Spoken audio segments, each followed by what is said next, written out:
All right, let's go and get started. First off, there has been a quick change to my office hours.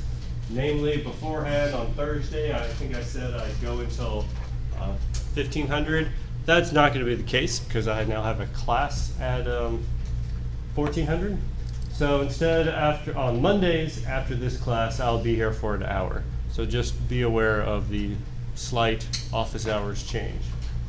Obviously, I won't be here Wednesday, or I can't guarantee it because we have chapel. And I have faculty meetings I have to go to. Oh yeah, any questions? Guess I should have asked before I closed it, but that's all right.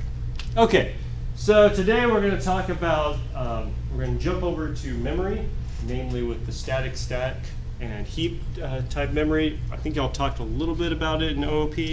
We're going to go in hopefully a little more detail. And then we're going to also go into what's the difference with how C++ versus Java addresses memory.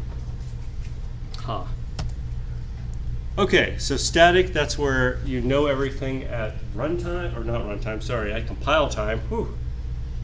So it's prior to runtime. In C++, it happens when you compile it. Actually, Java there has a compiler too, so you know how much memory something's going to take up.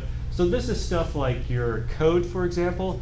When you compile your program, the compiler knows how many bytes your code is going to take up, so it shoves it into the static memory section as well. Anyone have another idea of what might be in static? Good old 8 a.m. right after a hurricane. Here's your first question. It could probably, it's probably like the include stuff. You're on the right track, yeah. Like the framework for code? I don't know how to The framework for code, okay, you're talking about framework for code, so maybe like library code as well? Yeah. Yeah, so all your code, yeah, is going to be inside of static. So what else might be in there besides your code?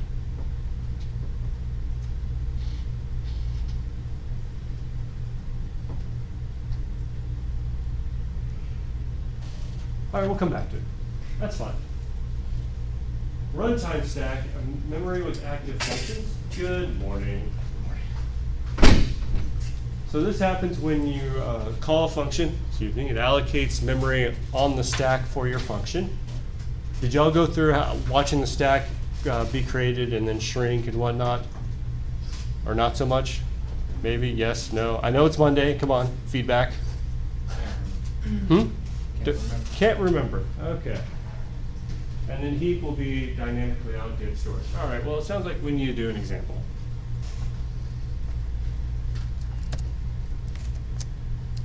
Okay. Let's see. Ooh, all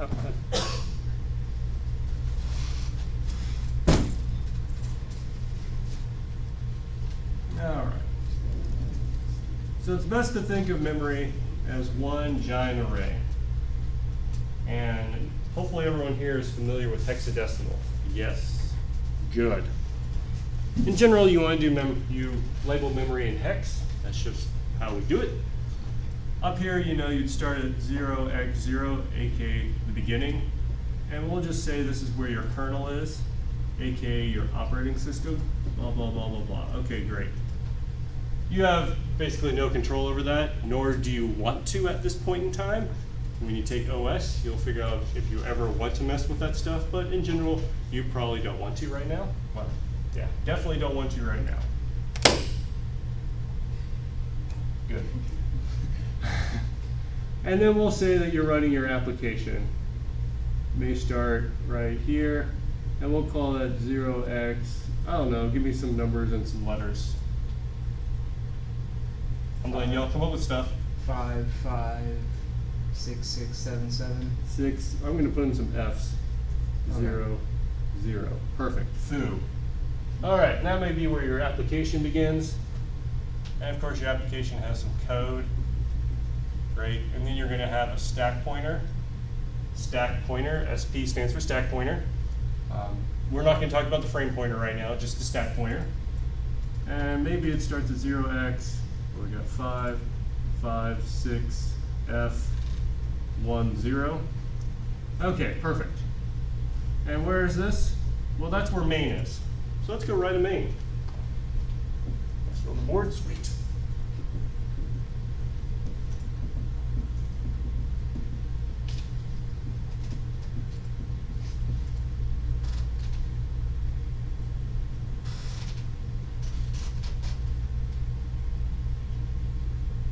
Whew.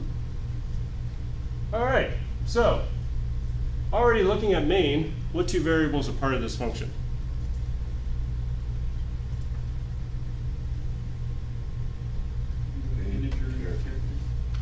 Integer, correct. So you have int argc. How many bytes does that take up? How many bytes does an integer take up on a this is actually a 64-bit machine. 8? 4. 4, yeah. So an integer on a 64-bit and 32-bit machine take up 4 bytes. On 16 and below, it depends. All right. So if that goes down by 4 bytes, then that means that this address right here will be 0x556F14. And that's going to point to right after the integer. All right. What goes there? The character. It's not exactly a character. It's a, oh, do y'all know what that symbol means? No. That's a pointer. So it's a pointer. So we have a character. This is really confusing because that's a character pointer to an array on the stack. So we're not going to mess with that too much. We're just going to call it a pointer for now. A pointer takes up the number of bits that your machine is. So this is a 64-bit machine, so the pointer is going to take up 64 bits, aka 8 bytes. On a 32-bit machine, it would take up 4 bytes. On a 16-bit machine, it would take up 2 bytes. Unless you have special pointers that need to go beyond or whatnot, but we're not getting into that. So a 64-bit machine, a pointer takes up 8 bytes. So if that was F14, after this, let's see, would be 8 plus 4, which is, ooh, we're going to be tricky here. Huh? 12. In hexes, Oh.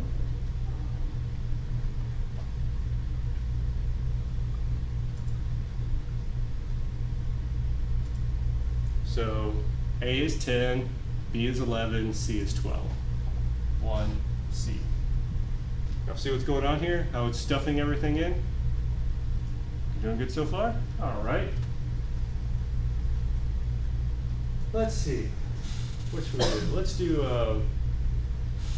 let's make we'll make int A equals to 4, int B equals 8. Great. Where are those?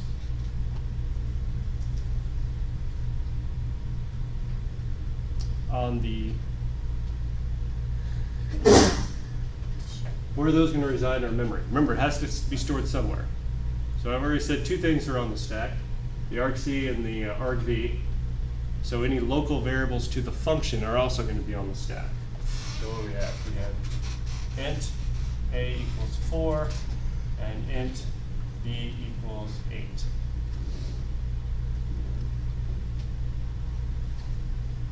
So then what's the memory address right here? 5, 5, 6.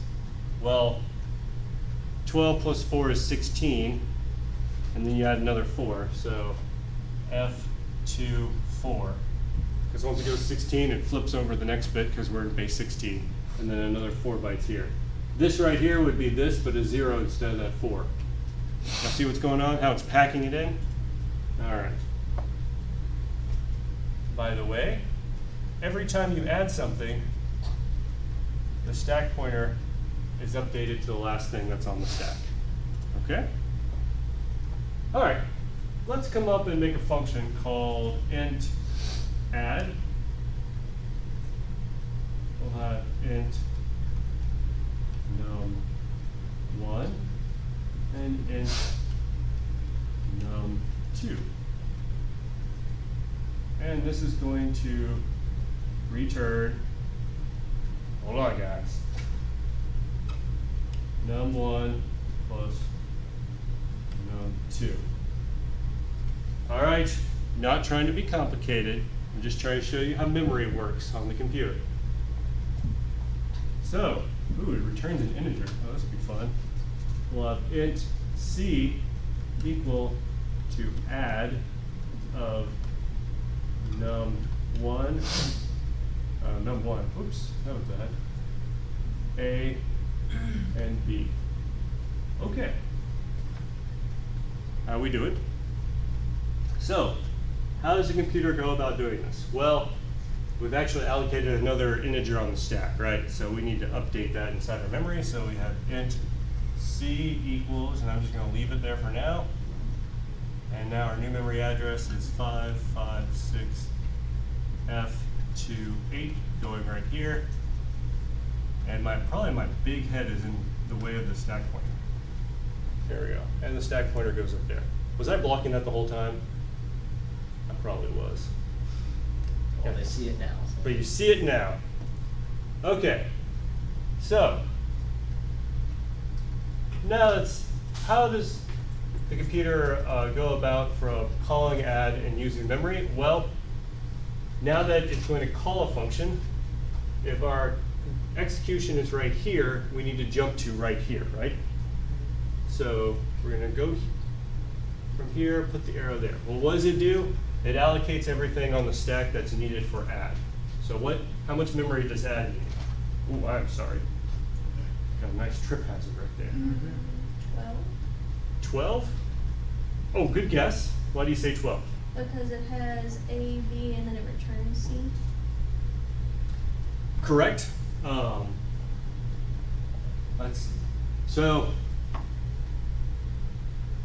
there's a lot of things that go on when calling a function, and I'm just going to try and make this as simple as possible. And that is the easiest way to think about it, is that it just needs num1, num2, and what it returns.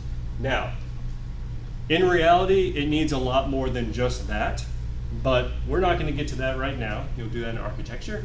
But for this class, and really for most of what you do, it needs three things, right? It needs int num1, int num2, and I'll call it return at the return value. I just want to give it some special sign. Okay, so, oh good, my head's not in the way. So then what does the stack pointer get updated to? You said 12 bytes, right? So what is that going to be?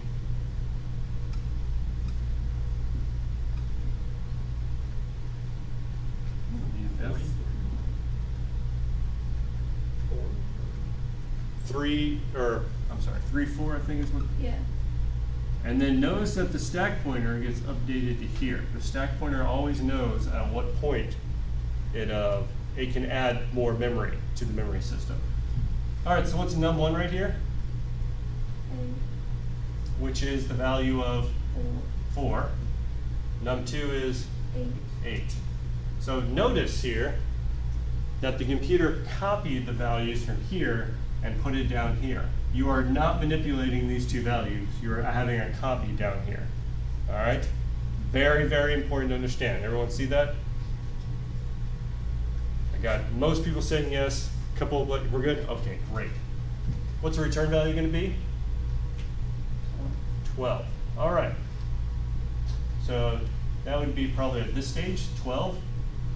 And let me stop using my finger. And so if we want to come back to here, what does it look like? Well, the stack pointer simply updates itself to here because we are deallocating the function call. So we no longer need this memory. The stack pointer goes up here, it's deallocated. Notice something. Has that been zeroized? No. The values are still on the stack. You're just not allowed to use, well, you should not use them. How about that? Don't use them, please. But it makes sense because once you return from this function, you no longer have access to that. So just to drive this point home, I'm going to make another function called double add.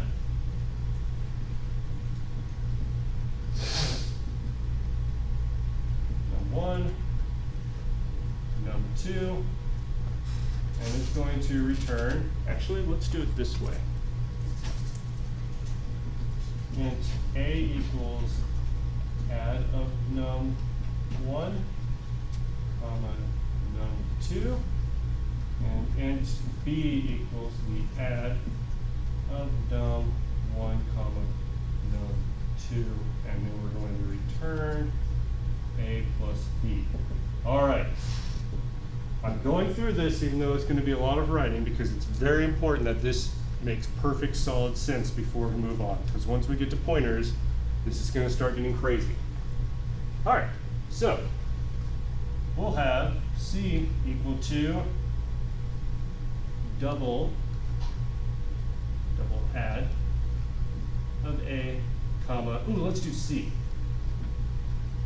All right, so we don't need to allocate anything on main because we didn't allocate another variable. That's great. But we're going to call double add. All right. So we're calling double add. It's going to jump down to here. What is allocated on the stack? Or how many, what's needed on the stack here?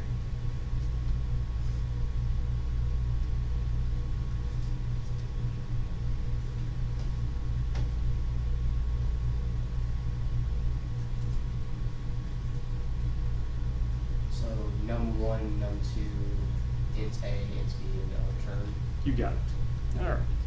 Watch this. So num1, erase this as well. So we num1, num2. Over here we have a, and then we're going to also have b, and then red at. And I am writing it this way for a very specific reason. But before we do that, let's make sure we get this stack pointer up here. So how many bytes was that? Well, I forgot to label my int right there. Sorry about that. How many variables we got? 1, 2, 3, 4, 5. 5 times 4 is 20, right? So we need to add 20 here. Oh man. So if you add 20 is really 16 plus 4, so that'd be 3, so that's just a 4. Oh, okay, so it's not that bad. Okay. What's the value of num1? At this point, it's what's being passed in, which is a, which is the value of 4. So, oh, that's good. Num2 is the passed in value of c. I forgot to overwrite this one right here, but what should it be? 12. Okay. At this point, what is the value of a? 16. No, at this point. Not this point. At this point. Happened, so nothing's happened yet. Nothing's happened yet. So what's the value? No. Not 0. Under the model up here, the value is 12. Why is the value 12? I guess that was the last number we saw. Notice that under my value, ret value contained these 4 bytes, and when I reallocated, I said a is right there, and ret value is 12, and now a is occupying the same memory slot. So its value under this model is now 12, even though we haven't assigned it anything. Do you understand? Because that's going to happen to you multiple times. It's just a placeholder. It's a placeholder, and it just so happened that that placeholder had the value 12 in it. Okay? What's b's value at this time? No. No, null is a pointer value, but good guess. Good guess. So, Would it be also 12? no, because it's the value after this. Good guess. All right. Very important. The value is undefined. I'm just going to put a question mark. This is a completely legal C term. Yes? Why is the A 12 again? Under this model of memory that I presented, remember when we call ret value here, up here, ret value is occupying these 4 bytes. Good morning. These 4 bytes, or these 4 bytes, and so it's storing 12 right there. Then it was deallocated when you return, and then when double add was allocated, it allocated 20 bytes. The first 4 were for num1, num2, and then we went ahead and said A is going to be the next 4 bytes. That's what ret value was back here, and it wasn't zeroized, so it still has the value 12 in it, in this model.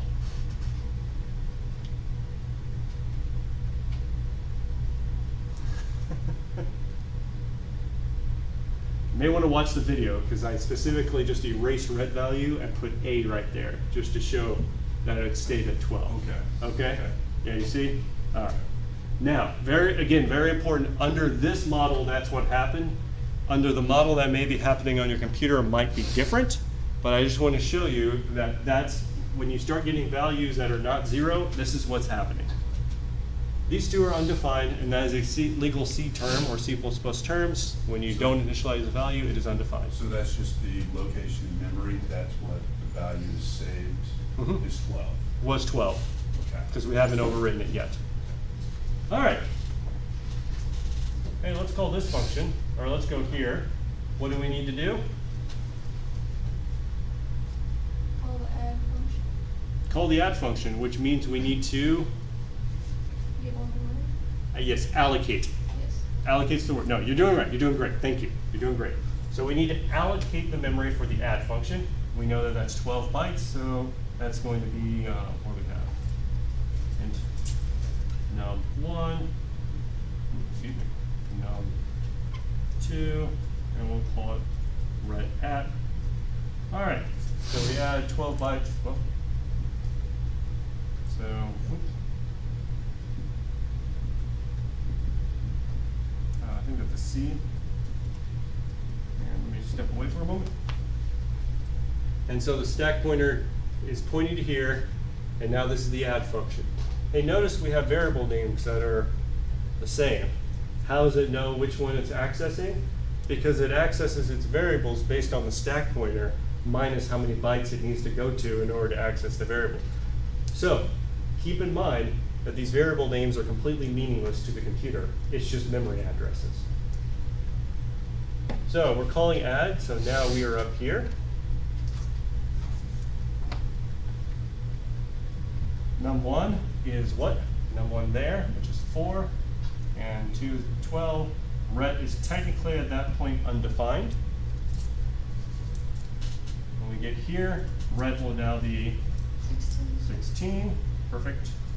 And then we're going to jump back to this line of code, which updates A to be 16, and the stack pointer is right there. Everyone see what happened? Doing good? All right.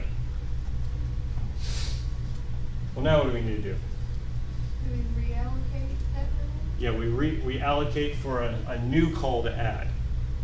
So num1 is 4. Well, we'll jump up here. Num1 is what? Yeah, it should be 4. Num2 is also going to be 12. And well, that's kind of confusing. Ret value is 16, even though we haven't overwritten it yet. When we go to here, it's going to actually overwrite it with 16 again, because it has to do the calculation. Then, one thing I forgot to show you. The stack pointer does update itself to the end. Good? All right. All right, then it returns, the stack pointer bounces back up, and then B will be overwritten with 16, returning A plus B, so ret value is 32. And now we're going to finally return from this call. The stack pointer, first thing it does is it goes up here, because it's done with the double add. Bless you, by the way. Thank you. And then C is updated to be, yeah, because that's what we were setting the whole time, right? So C is now going to be 32. Okay. I went through a lot there. It probably looked very tedious and probably somewhat monotonous, but this is going to be very important. Everyone okay? Okay, great. Now that we've done that, runtime stack associated with the active memory. Whew.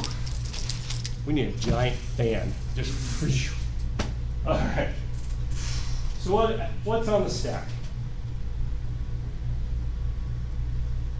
That's what we were doing, calling Mhm. functions. Yep, that's the stack. Call it the stack pointer. It was growing and shrinking as we were calling the function. So what memory was put on the stack here?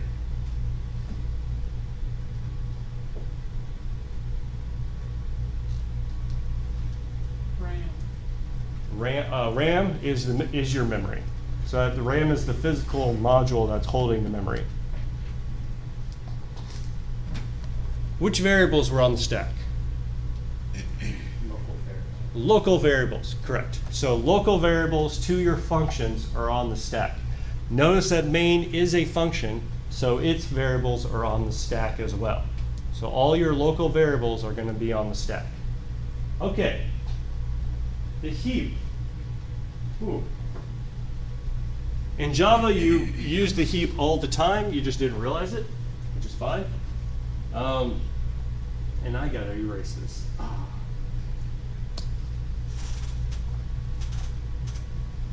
Let's see what I can do. Oh no, we already have a pointer. Perfect. Excellent, we have a pointer. Oh, but there's no way I can use that. Let me think here for a moment. All right, I gotta create a pointer.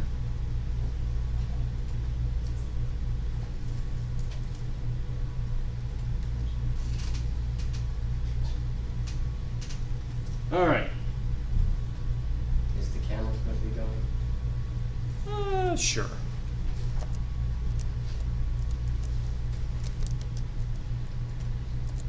There's the camera. I'll create a pointer. Now,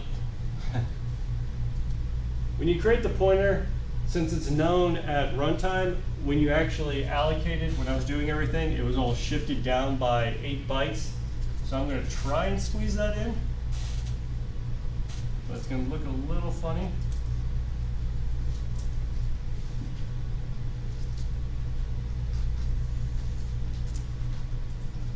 What do I call this one? D?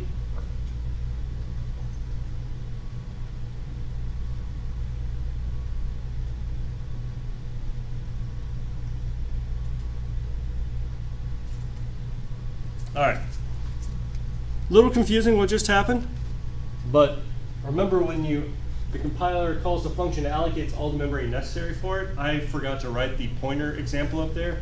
So the main function would have consumed more memory, which of course would shifted all of this down as well, but he shifted it all down and operated on it the exact same way, just shifted down 8 bytes.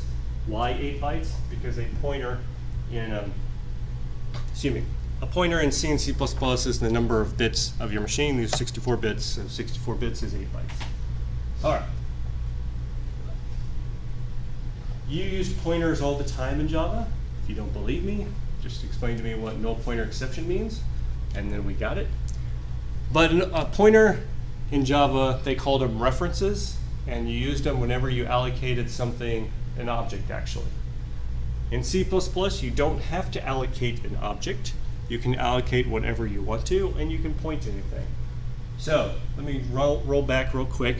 What is a pointer? A pointer holds the memory address of something. So it stores a memory address. What are the memory addresses? It's these guys over here. All right, it's storing one of these things. Okay, so we have int star d. Right now, I'm going to show you most of the time how you use a pointer.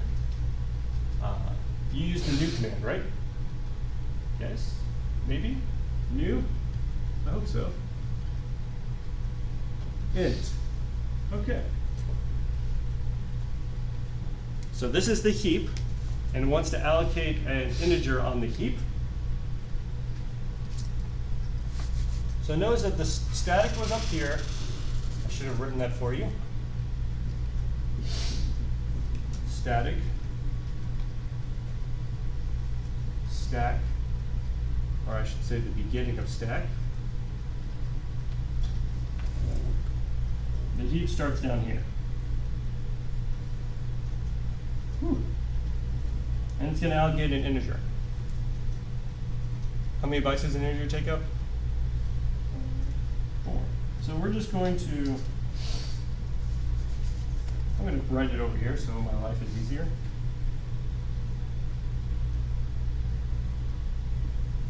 And it's best to think of this as the heap starts at the very end, so all F's. And so right here would be 0x, F, F, F, another F, and then F minus 4 is C. And that's going to be an integer. We're creating a new one right there. So notice that D resides on the stack and is holding the memory address of the integer. So it holds 0x F, F, F, F, what do you mean? Oh, one more F and then C. Okay? It's holding this memory address. AKA, it's pointing, it's a word pointer, to this over here. What's the value right now in there? Undefined. Perfect. Okay.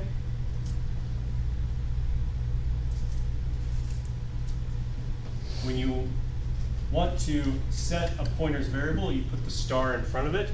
You declare a pointer by putting one star in front of it, unless you want it to be a pointer to a pointer. But right now, we're just going to do single pointers, so our lines are easier. And we'll have it equal to C. So at this moment, what's happening? The computer goes to D, says, oh, it's a pointer. I'm going to dereference it, so I'm going to take the value, jump to the memory address, and then store what's in C, which is currently 32. So we're going to go down here and 32. All right? So this exists on the heap. D exists on the stack. All right? D is on the stack, but what D points to is on the heap currently. Oh, it's right off the screen. Sorry, people online. Much better. Real quick, D stores the memory address of this integer. The heap starts at the bottom. And when we dereference D, we go from that down to here and then put the value in. Perfect. Okay, how are we doing? So, what's on the heap? Allocated storage and most dynamic storage area. Now, oh no, we're doing good. Let's stop there. So, heap, what's on the heap? Anything that has the new command inside C++ is going to be on the heap. Same thing in Java. In regular C, you would call malloc. But in C++, it's anything with new in front of it. All right. So let me go and give a quick